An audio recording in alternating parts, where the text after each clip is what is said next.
बिस्मिल्लाहिर्रहमानिर्रहीम। अस्सलामुअलैकुम नाज़रीन, आप देख रहे हैं यूट्यूब चैनल मदीहाल मास्क आपके साथ है। नाज़रीन, आज का जो मेरा वीलॉग है, इस वीलॉग में मैं बात करूंगी आज की कुछ अहम स्टोरीज़ पर, कुछ अहम डेवलपमेंट्स पर। सबसे पहली जो स्टोरी है वो ये कि एक अफसोसनाक वाक़या पेश आया है हमारी ट्रेन के अंदर, रेलगाड़ी के अंदर। और ये ट्रेन जो है ये मिल्लत एक्सप्रेस है। मिल्लत एक्सप्रेस जो कि कराची से रवाना हुई थी पंजाब के लिए। और इस मिल्लत एक्सप्रेस पे 7 अप्रैल का ये वाक़या है। कुछ दिन पहले एक वीडियो वायरल हुई थी। वीडियो में एक खातून जो कि ट्रेन के अंदर सवार थी, हमारा जो कानून नाफिज करने वाले इदारे हैं, हमारे जो मुहाफिज हैं, पुलिस की वर्दी में मलबूस एक अहलकार जो है इस खातून पर बेहमाना तशद्दुद कर रहा था। उस खातून पर तशद्दुद की वीडियो वायरल होने के बाद अब ये खबर है कि उस खातून को कत्ल कर दिया गया है। खातून को कत्ल किया गया है या खातून ने खुदकुशी की है।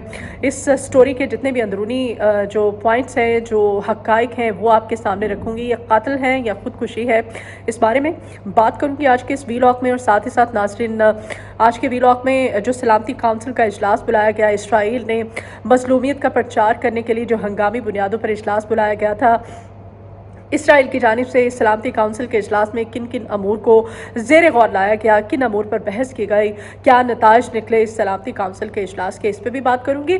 और नाज़रीन, आपको याद होगा मैंने अपने गुज़श्ता वीलॉग में बात की थी हमारे चीफ जस्टिस काजी फाइज़ ईसा साहब जो हैं उनकी एक्सटेंशन के बारे में। अब उनकी एक्सटेंशन जो है वो कहा जा रहा है कि अब ज़िमनी इंतखाबात की आमद है। अब ज़िमनी इंतखाबात होते हैं तो उसके बाद काजी फाइज़ ईसा साहब जो है उनको एक्सटेंशन दी जाती है, नहीं दी जाती। एक्सटेंशन होगी या नहीं होगी, इस बारे में भी आज के ही इस वीलॉग में हम बात करेंगे। तो सबसे पहले आते हैं इस खातून की, ये कत्ल किया गया खातून को या फिर खुदकुशी है। तो नाज़रीन, ये मिल्लत एक्सप्रेस ट्रेन है। इस ट्रेन में एक खातून, इसके बारे में पहले मैं बताऊँ आपको कि ये खातून जो है ये कराची में जॉब करती थी एक सैलून, ब्यूटी पार्लर के अंदर। और वाक़या जब ये फुटेज वायरल हुई तो उन दिनों भी रमज़ान ही था। फुटेज वायरल हुई क्योंकि रमज़ान में ही जब ईद आती है तो बड़े शहरों से लोग जो हैं, जो कि अपने किसी ना किसी रोज़गार के सिलसिले में, नौकरी के सिलसिले में शहर से बाहर होते हैं, वो छुट्टी गुजारने के लिए ज़ाहिर है अपने घरों का, अपने इलाकों का रुख करते हैं। तो ये खातून जिसका नाम मरियम है, मरियम बीबी जो है कि जड़ावाला की रिहायशी बताई जा रही है, ये ईद की छुट्टी के लिए अपने घर आ रही थी। और इस खातून के साथ अभी जो मेरे पास जो इत्तलात पहुंची हैं, ज़राए के मुताबिक कहा जा रहा है कि इसके बच्चे भी थे। बहरहाल जड़ावाला की खातून, मिल्लत एक्सप्रेस ट्रेन का नाम है, इसमें सवार हुई। इसने अपने घर जाना था, ईद गुजारनी थी, ईद की छुट्टियां गुजारनी थी। और ईद गुजारने के बाद ज़ाहिर है वापस इसने कराची जाना था अपने रोज़गार के सिलसिले में। जो मनाजिर मैंने देखे वो इंतहाई दिल दहला देने वाले मनाजिर हैं। यकीनन आपने भी देखे होंगे, सोशल मीडिया का ज़माना है। किसी भी मज़लूम पर जब जुल्म किया जाता है तो उसकी आवाज़ को दबाया नहीं जा सकता, क्योंकि सोशल मीडिया जो है ये आवाज़ उठाता है। ये कहीं ना कहीं से कोई ना कोई हक़ाइक़, कोई ना कोई फुटेज, कोई ना कोई वीडियो, कोई ना कोई मनाजिर जो शूट हो जाते हैं वो सामने आते हैं। और उनके सामने आने के बाद ही सोशल मीडिया जो है उसके थ्रू इंसाफ मिल पाता है इन मज़लूमों को। बहरहाल ये वीडियो बनाई गई एक डब्बे के अंदर, बोगी के अंदर, जिसमें वो खातून मौजूद थी और इसका नाम मरियम बीबी है। और कहा जा रहा है अब मुख्तलिफ जो ख़बरें सामने आ रही हैं, क्योंकि हमारा मुआशरा ऐसा है, हमारे मुआशरे में कोई भी खातून हो, कोई मर्द हो, डिप्रेशन का शिकार होता है, परेशान होता है तो कह दिया जाता है जी इस पर साया है, इस पर जिन्नात का साया है, इसको कसर होती है, इसको मतलब इस पे जिन आ जाते हैं। तो ऐसे ही उस खातून के बारे में भी कहा जा रहा है कि उसमें जिन्नात आ गए थे, जिन्नात का साया उस खातून में। बहरहाल नाज़रीन, वो जिस डिब्बे में, जिस बोगी में सवार थी, उसमें किसी फैमिली के साथ उसका झगड़ा हुआ, तो मैं हो गई। ज़ाहिर है ईद की छुट्टियों में आपको पता ही हमारी क्या सूरत हाल होती है, रश होगा, कुछ भी सूरत हाल हुई होगी। उसकी जब लड़ाई हुई तो मैं हुई, तो वो जो दूसरी पार्टी थी उसने पुलिस को कॉल की, पुलिस आ गई। अब पुलिस वाला जो है अब उसका बिहेवियर समझ से बाहर है। जो भी हुआ था, एक खातून को इस कदर बेईमाना तशद्दुद का निशाना बनाया, ठुड्डे मारे उसको जिस तरह से घसीटा जा रहा था, उसकी टांगों से पकड़ के उसको खींचा जा रहा था, उसकी टांगों पे उसको लातें मारी जा रही थी, उसको थप्पड़ मारे जा रहे थे। और खातून मुसलसल यही कह रही थी कि मुझे मत मारो, मत मारो, मत मारो। उसकी जानिब से सिर्फ यही कहा जा रहा था, और मासूम सा एक बच्चा भी साथ खड़ा हुआ इस वीडियो में आप देख सकते हैं, जो उसके साथ खड़ा था, जो कि कहा जा रहा है कि उस खातून के साथ ही था। बहरहाल जब वो पुलिस एहलकार बाज नहीं आया तो वो उसको टांगों से पकड़ के उस वीडियो में साथ नज़र आ रहा है, उसको घसीट के ले के जा रहा है वहाँ से, और वहाँ से ले के जाता है। फिर अब ये कहा जा रहा है कि उस खातून को उस ट्रेन से उसी पुलिस एहलकार ने धक्का देकर मार दिया, और उसको जब चलती ट्रेन से आप कोई बंदे किसी को धक्का देते हैं, कुछ छलांग लगाता है, तो फिर उसका क्या हाल होता है, उसके टुकड़े टुकड़े हो गए उसकी लाश के। और उस खातून को कहा जा रहा है कि उसको धक्का दिया गया था इसी पुलिस एहलकार की तरफ से। ये वीडियो जब मंजर आम पर आई, उसके भाई की जो स्टेटमेंट सामने आई है, मरियम बीबी के, जो कि जड़ा वाली की रिहायशी थी, उसके भाई ने कहा है कि मेरी बहन की डेथ हो गई है। मुझे कॉल एक रिसीव हुई मेरे फ़ोन पे, मैंने जब वो कॉल अटेंड की तो मुझे बताया गया कि आपकी बहन जो है मिल्लत एक्सप्रेस से कराची से जड़ा वाला आ रही थी, और रास्ते में इसका एक्सीडेंट हुआ है, या इसने खुदकुशी कर लिया, ट्रेन से छलांग लगा लिया, और छलांग लगाने के बाद इसकी मौत वाक़ई हो गई। भाई कहता है जब मैं लाश लेने गया तो मेरी बहन की लाश के टुकड़े टुकड़े हुए थे। भाई को अब ये वीडियो तब तक मंजर आम पर नहीं आई थी, वो जो तशद्दुद वाली, जिसका मैं बार बार जिक्र कर रही हूँ, जिसमें पुलिस एहलकार की हरकतें साफ नज़र आ रही है। ये वो पुलिस एहलकार, ये जो फिर इनको जब ठुड्डे पड़ते हैं, इनके साथ जब टॉर्चर इनको किया जाता है, इन पर जो तशद्दुद किया जाता है, तो फिर ये पुलिस एहलकार किस तरह से दुहाइयाँ देते फिरते हैं, वो सूरत हाल भी आप बाखूबी वाकिफ़ हैं, मैं उस तरफ नहीं आना चाहूँगी। लेकिन उस पुलिस एहलकार ने उस नाहित्ती खतून पर किस हद तक बेईमाना तशद्दुद किया। वो वीडियो वायरल होने के बाद भाई कहता है कि उसकी बहन को जब कॉल रिसीव हुई उसकी बहन की कि उसकी डेथ हो गई है, उसकी बॉडी रिसीव की कि बहन ने छलांग क्यों लगाई। ज़ाहिर है भाई, बूढ़े माँ बाप, उन किस कर्ब से गुजर रहे होंगे। उसकी तदफीन कर दी गई, और तदफीर करने के बाद ये वीडियो जब वायरल हुई, भाई ने भी देखी, माँ बाप ने भी देखी, तो परेशान हो गए।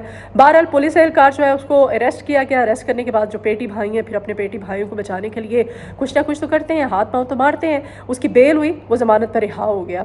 अब ये कहा जा रहा है कि उस खातून को इसी पुलिस एहलकार ने धक्का दिया था। अब इसकी तहकीकात होना बाकी है, लेकिन ये इंतहाई अफसोसनाक वाक़या है। इसमें हमारे जो वफाकी वज़ीर रेलवे हैं उनको सख्ती से नोटिस लेना चाहिए और पता लगाना चाहिए तमाम तर तहकीकात का कि इस खातून का कत्ल किया गया है, इस खातून को इस हद तक इसकी इंसल्ट की गई, इसको टॉर्चर किया गया। उसकी वीडियो जब वायरल हुई उससे बर्दाश्त नहीं हुआ, दिल बर्दाश्त होकर उसने छलांग लगाई। अगर छलांग भी लगाई है तो ये सरासर कत्ल के ज़ुमरे में आता है। कत्ल किया गया है उसको अगर ये खुदकुशी भी अवल तो ये खुदकुशी नहीं है, अगर खुदकुशी है तो उसको खुदकुशी करने पर मजबूर किया गया था। नाज़रीन, दूसरी जानिब सलामती काउंसिल का जो इजलास हुआ, उस सलामती काउंसिल का इजलास जो है इसराइल की जानिब से बुलाया गया था हंगामी बुनियादों पर, और ये सलामती काउंसिल का इजलास जो है 14 अप्रैल को हुआ। इस इजलास के अंदर इसराइल ने दुहाइयाँ दी। इसराइल ने कहा कि उसके साथ सरासर ज़्यादती की गई है ईरान की जानिब से।